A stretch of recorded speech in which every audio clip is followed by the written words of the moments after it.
Hello friends, एक बार फिर से स्वागत है आप सभी का जी सृजन अकेडमी पर। तो आइए हम देखेंगे 2026 सेट एग्जाम राज्य पात्रता परीक्षा 2026 को लेकर के ये हमारा टेस्ट सीरीज जो होगा ये 6वें नंबर का होगा। तो जी हाँ, आज हम बात करने वाले हैं जनरल पेपर का, मतलब पेपर 1 जो सभी को आपको देना है। और मैं लगातार डेली आपको वीडियो प्रोवाइड कराता हूँ दोस्तों। 7 से 7:30 बजे के बीच हमारा वीडियो सुबह डलता है, 7 से 7:30 बजे के बीच। आप अगर 5 टेस्ट सीरीज और भी डल चुके हैं पहला पेपर का, और 30 सब्जेक्ट के अलग अलग पीवाईक्यू और प्रैक्टिस सेट भी डले हुए हैं और डलेगा सभी सब्जेक्ट का। बहुत दिन बचा हुआ है, पूरा कंप्लीट जो है सिलेबस वाइज हम चर्चा करेंगे। तो आइए हम पेपर फर्स्ट का, ये 6वां टेस्ट सीरीज होगा। पेपर फर्स्ट का ये 6वां टेस्ट सीरीज होगा। दूसरे वीडियो में आप पहले थंबनेल में ही देखते थे, लिखा होता था, आज जो है लिखा हुआ बिल्कुल नहीं मिल रहा है आपको, तो यही मैं लिख करके बता रहा हूं। आज हम देखेंगे पेपर फर्स्ट, क्या पेपर जो फर्स्ट है उसके अंतर्गत आईसीटी, ठीक है, आईसीटी मतलब सूचना प्रौद्योगिकी के अंतर्गत वर्तमान पैटर्न में किस तरह से क्वेश्चन पूछा जा रहा है व्यापम द्वारा, वो सारे क्वेश्चन हम करेंगे, उसी पैटर्न में करेंगे। एक्सपेक्टेड है ये क्वेश्चन आपके एग्जाम के लिए काफी इंपॉर्टेंट होगा, टॉप 40 क्वेश्चन करने वाले हैं। तो आइए दोस्तों स्टार्ट करते हैं। अगर आप चैनल में फर्स्ट बार जुड़े हैं, अभी तक आपने हमारे चैनल को सब्सक्राइब नहीं किए हैं और सीजी सेट एग्जाम की तैयारी कर रहे हैं, तो सबसे पहले चैनल को आप सब्सक्राइब कर लीजिएगा, बेल आइकन में ऑल प्रेस करके रखिए ताकि जब भी मैं वीडियो डालूं उसका नोटिफिकेशन आप तक पहुंचता रहे। और जी हाँ, टेलीग्राम अगर आप ज्वाइन नहीं किए हैं तो टेलीग्राम जरूर ज्वाइन कर लीजिएगा। पीडीएफ और लाइव क्लास की सूचना जो है टेलीग्राम में प्रोवाइड कराया जाएगा। तो चलिए पहला क्वेश्चन देखते हैं। निम्नलिखित में से कौन सा आईसीटी के संदर्भ में कन्वर्जेंस की सर्वाधिक उपयुक्त व्याख्या करता है? देखिए 4 ऑप्शन दिए हैं और 4 ऑप्शन हम देखेंगे। आप भी कमेंट करके जरूर बताएं और देखें आपसे कितने क्वेश्चन सही होते हैं। तो विभिन्न प्रकार के नेटवर्क का केवल भौतिक एकीकरण, दूरसंचार, कंप्यूटिंग और मीडिया प्रौद्योगिकियों का अंतः संबंध एवं एकीकरण, केवल इंटरनेट की गति में वृद्धि, केवल डिजिटल उपकरणों की संख्या में वृद्धि। तो सही आंसर क्या होगा? यहाँ पे जो राइट आंसर होगा ये बी वाला ऑप्शन राइट हो जाएगा फर्स्ट का। अगला चलिए देखते हैं। निम्नलिखित में से किस संक्षिप्तीकरण का संबंध इंटरनेट ऑफ थिंग्स से है? ठीक है, आईओटी, आईओई और यहां देखिए आई2पी या फिर आईटीएम। तो सही आंसर क्या होगा यहाँ पे? सेकेंड का आईओटी। ठीक है, सही आंसर हो जाएगा ए। अगला देखिए, लैन, मैन और वैन का वर्गीकरण मुख्यतः किस आधार पर किया जाता है? डेटा के प्रकार पर, ठीक है, थर्ड नंबर क्वेश्चन, या फिर नेटवर्क की भौगोलिक सीमा, संचार प्रोटोकॉल और नेटवर्क की सुरक्षा क्षमता। तो सही आंसर हो जाएगा यहाँ पे नेटवर्क की भौगोलिक सीमा। ठीक है, थर्ड का बी ऑप्शन सही होगा। अगला चलिए देखते हैं 4 नंबर क्वेश्चन। निम्नलिखित में से कौन सा कथन ई गवर्नेंस की प्रकृति को सर्वाधिक सटीक रूप से दर्शाता है? यह केवल सरकारी वेबसाइटों के निर्माण तक सीमित है। 4 नंबर, यह केवल नागरिकों को सरकारी सूचनाएं उपलब्ध कराता है, या यह आईसीटी का उपयोग करके शासन की प्रक्रियाओं, सेवाओं और सहभागिता को अधिक प्रभावी बनाता है, यह केवल सरकारी कर्मचारियों के बीच संचार को डिजिटल बनाता है। तो सही आंसर हो जाएगा सी, यह आईसीटी उपयोग करके शासन की क्रियाओं, सेवाओं को अधिक प्रभावी बनाता है। ठीक है, सी ऑप्शन राइट हो जाएगा। 5 नंबर क्वेश्चन देखते हैं। आइए यहां देखिए, G20C मॉडल में सी का क्या अर्थ है? कोऑपरेशन, ठीक है, सॉरी, कॉरपोरेशन या सिटीजन या कम्युनिकेशन या फिर सेंट्रल गवर्नमेंट। ठीक है, तो 5 का सही आंसर हो जाएगा सिटीजन। ठीक, अगला चलिए देखते हैं। निम्नलिखित में से कौन सा G2G का सर्वोत्तम उदाहरण है? ठीक है, शिक्षक नागरिक द्वारा ऑनलाइन जन्म प्रमाण पत्र प्राप्त करना, सरकार द्वारा व्यवसायों को ऑनलाइन लाइसेंस देना, या 2 सरकारी विभागों के बीच डिजिटल डेटा का आदान प्रदान करना, या नागरिक द्वारा ऑनलाइन शिकायत दर्ज करना। तो सही आंसर हो जाएगा सी, 6 का सी। 7 नंबर क्वेश्चन देखते हैं। G2B मॉडल मुख्यतः किस प्रकार के संबंध को दर्शाता है?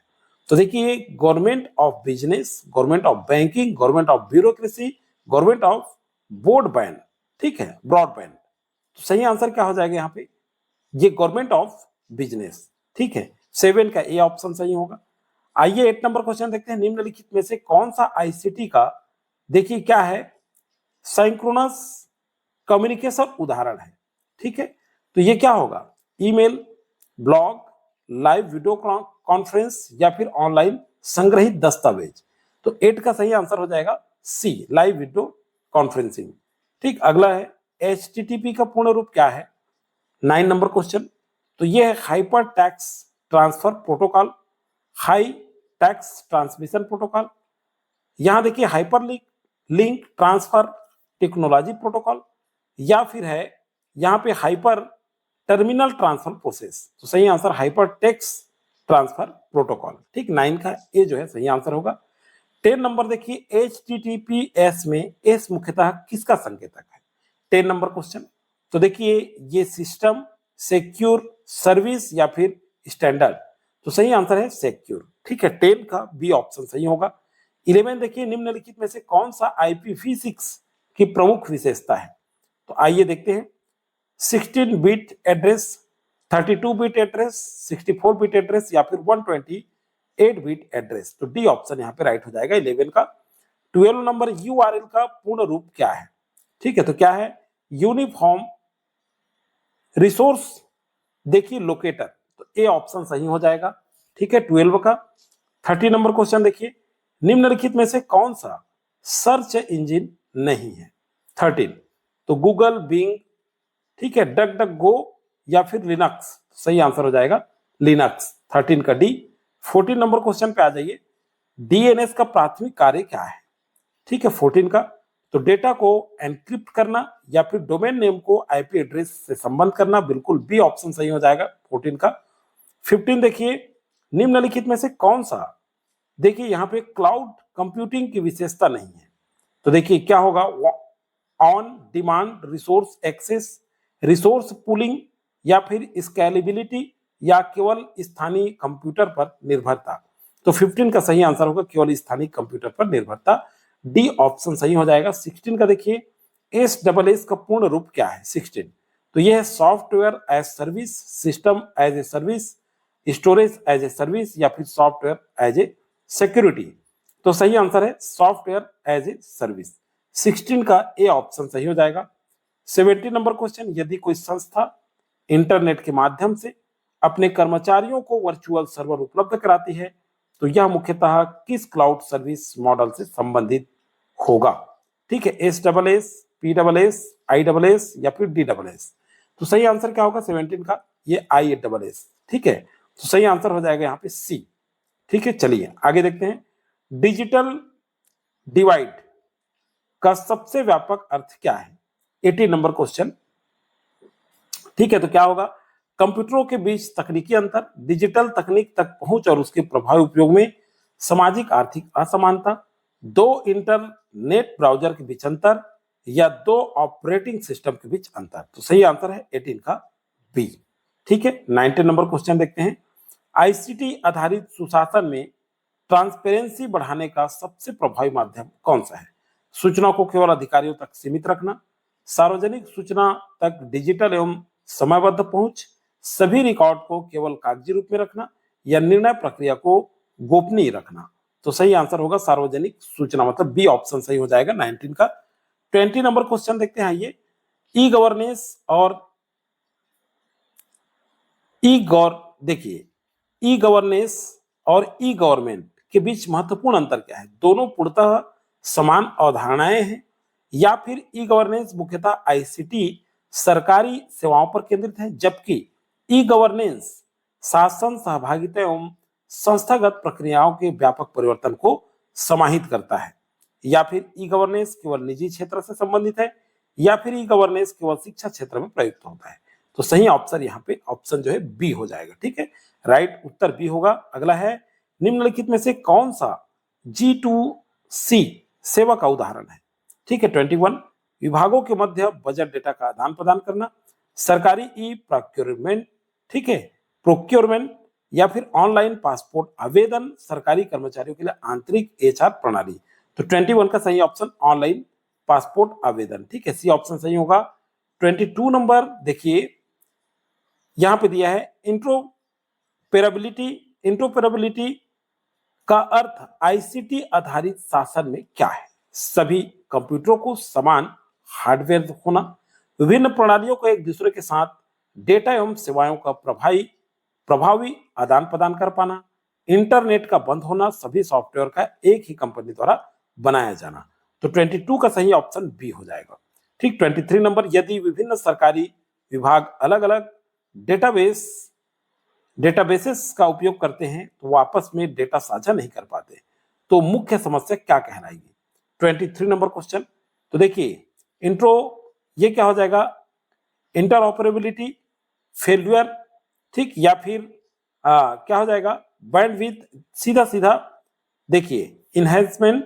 तो सही आंसर ए हो जाएगा। ठीक है, 23 का सीधा सीधा ऑप्शन ए देखते हैं। अगला है देखिए ओपन गवर्नमेंट डेटा, ओजीडी का प्रमुख उद्देश्य क्या है? 24। तो देखिए सरकारी डेटा को पूरी तरह गोपनीय बनाना, सार्वजनिक महत्व के डेटा को मशीन पठनीय एवं पुनः उपयोग योग्य के रूप में उपलब्ध कराना। तो बी ऑप्शन यहाँ राइट हो जाएगा 24 का। 25 नंबर क्वेश्चन, निम्नलिखित में से कौन सा आईसीटी, ठीक है, आईसीटी देखिए इनेबल्ड अकाउंटेबिलिटी का उदाहरण है? निर्णयों का कोई डिजिटल रिकॉर्ड न रखना, ऑनलाइन देखिए ग्रीवेंस रिडेसल एवं स्टेटस ट्रैकिंग। तो सही आंसर क्या होगा यहाँ भी? 25 का बी ऑप्शन सही होगा। 26 MIS का पूर्ण रूप क्या है? तो management information system, management internet service, यहाँ देखिए मशीन इंफॉर्मेशन सॉफ्टवेयर या फिर मीडिया इंफॉर्मेशन सिस्टम। तो 26 का सही आंसर हो जाएगा ए, मैनेजमेंट इंफॉर्मेशन सिस्टम। अगला है DSS, ठीक है, डिसीजन सपोर्ट सिस्टम मुख्यतः किसके लिए प्रयुक्त होता है? किसके लिए प्रयुक्त होता है? देखिए केवल डेटा संग्रहण, निर्णय लेने में विश्लेषणात्मक सहायता प्रदान करने के लिए, या केवल नेटवर्क सुरक्षा, या केवल वेबसाइट निर्माण। तो 27 का बी ऑप्शन सही हो जाएगा। 28 नंबर क्वेश्चन देखिए, निम्नलिखित में से कौन सा ICT classification based on direction of communication का सही उदाहरण है? ठीक है, 28 number question, simplex, half duplex, full duplex, या लैंडमैन वेल, या analogue digital hybrid, hardware software firmware. तो सही आंसर क्या आएगा 28 का? यहाँ पे ए जो है राइट आंसर हो जाएगा। ठीक है, चलिए 29, फुल डुप्लेक्स कम्युनिकेशन में क्या होता है? डेटा केवल एक दिशा में जाता है, 29 नंबर क्वेश्चन, या फिर डेटा दोनों दिशाओं में जाता है लेकिन एक समय में केवल एक दिशा में, दोनों दिशाओं में एक साथ डेटा का आदान प्रदान हो सकता है। तो 29 का सी ऑप्शन सही होगा। 30 नंबर क्वेश्चन देखिए, आइए, निम्नलिखित में से कौन सा डिजिटल गवर्नेंस में प्राइवेसी सीधे संबंधित है? डेटा मिनिमाइजेशन, देखिए स्क्रीन रिजोल्यूशन, या फिर प्रोसेसर स्पीड, या फिर फाइल कंप्रेशन। तो सही आंसर हो जाएगा 30 का ए ऑप्शन। ठीक है, डेटा मिनिमाइजेशन। ठीक, अगला चलिए देखते हैं। देखिए ऑथेंटिकेशन या फिर ऑथराइजेशन के संबंध में सही कथन कौन सा है? 31। तो देखिए यहां पे ऑथेंटिकेशन यह निर्धारित करता है कि उपयोगकर्ता को क्या करने की अनुमति है। ठीक, 31। या फिर ऑथराइजेशन उपयोगकर्ता की पहचान सत्यापित करता है। देखिए ऑथेंटिकेशन पहचान सत्यापित करता है जबकि ऑथराइजेशन अनुमतियों को निर्धारित करता है। तो 31 का सी ऑप्शन सही हो जाएगा। तो चलिए दोस्तों, जो भी अभी तक लाइक नहीं किए हैं जल्दी से लाइक करके हमें प्रमोट जरूर किया करें।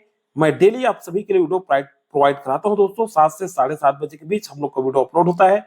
जनरल पेपर फर्स्ट का ये अनिवार्य कंपलसरी पेपर है और आप सभी देख पा रहे होंगे डेली में जो है निःशुल्क आपको कंटेंट वाइज सारे सिलेबस पर इस तरह से प्रैक्टिस सेट टेस्ट सीरीज उपलब्ध कराते रहूंगा। और 30 सब्जेक्ट जो बच गए आपके सेकेंड पेपर वो भी कंप्लीट कराया जाएगा, 2 टाइम वीडियो डाला जाएगा। ठीक है, 32 नंबर क्वेश्चन देखते हैं।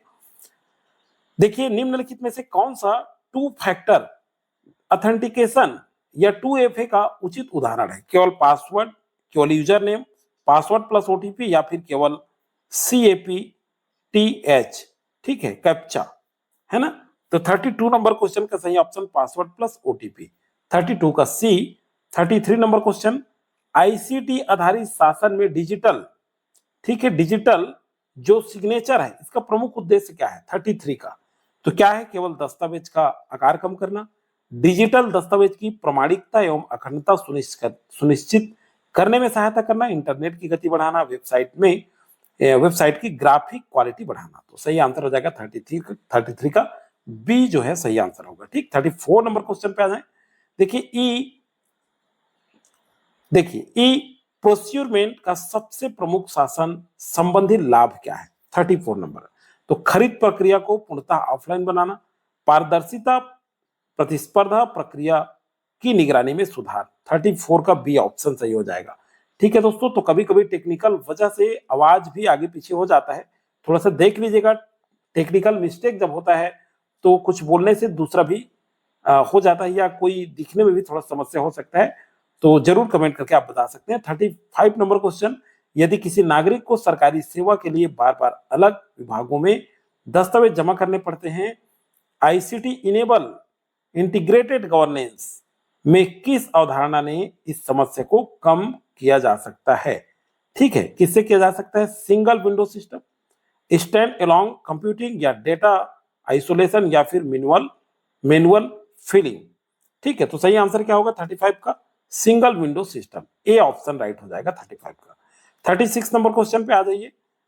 देखिए, मेटा डेटा का सबसे उपयुक्त अर्थ क्या है? 36। तो केवल एन्क्रिप्टेड डेटा या डाटा के बारे में संरचित जानकारी, बी ऑप्शन सही हो जाएगा। ठीक, 36 का 37 नंबर, आईसीटी आधारित सुशासन ऑडिट ट्रेल का मुख्य महत्व क्या है? डेटा को स्वतः नष्ट करना, उपयोगकर्ता प्रणाली द्वारा किए गए कार्यों का अनुक्रमिक रिकॉर्ड उपलब्ध कराना। तो 37 का भी बी ऑप्शन सही हो जाएगा। आईसीटी और सुशासन के बीच संबंध को सबसे उच्च स्तर पर कौन सा कथन दर्शाता है? 38, केवल सरकारी वेबसाइट पर उपलब्ध कराना, केवल पीडीएफ सरकारी सूचनाएं रखना, या फिर आईसीटी के माध्यम से सेवा वितरण, पारदर्शिता, नागरिक सहभागिता और जवाबदेही का संस्थागत पुनर्गठन। मतलब सी ऑप्शन राइट हो जाएगा 38 का। 39 नंबर क्वेश्चन, निम्नलिखित युग्मों में से कौन सा गलत सुमेलित है? ठीक है, तो देखिए G2C गवर्नेंस टू सिटीजन ये सही है, G2B governance to business, G2G governance to government, और G2E गवर्नेंस देखिए गवर्नमेंट टू इकोनॉमी, ये जो है गलत सुमेलित है। ठीक है, 39 का डी ऑप्शन सही है। अब लास्ट क्वेश्चन है दोस्तों आज का। ठीक है, विकल्प के आधार पर आंसर पूछा गया। आईसीटी और सुशासन के संदर्भ में निम्नलिखित कथनों पर विचार कीजिए। ठीक है, क्या क्या कथन दिया गया है यहाँ देखिए, 4 ऑप्शन दिए गए हैं। पहला कथन है, आईसीटी केवल वितरण की गति बढ़ाता है, यह शासन की जवाबदेही को प्रभावित नहीं करता, गलत है। डिजिटल प्लेटफॉर्म नागरिक सहभागिता के नए अवसर उत्पन्न करते हैं, बिल्कुल दूसरा सही होगा। देखिए, इंटरऑपरेबिलिटी विभिन्न सरकारी प्रणालियों के एकीकरण में महत्वपूर्ण है, तीसरा भी सही है। और डिजिटल डिवाइड आईसीटी आधारित शासन के समान लाभ प्राप्त करने में बाधा बन सकता है। तो दूसरा, तीसरा और चौथा मतलब सी ऑप्शन सही होगा।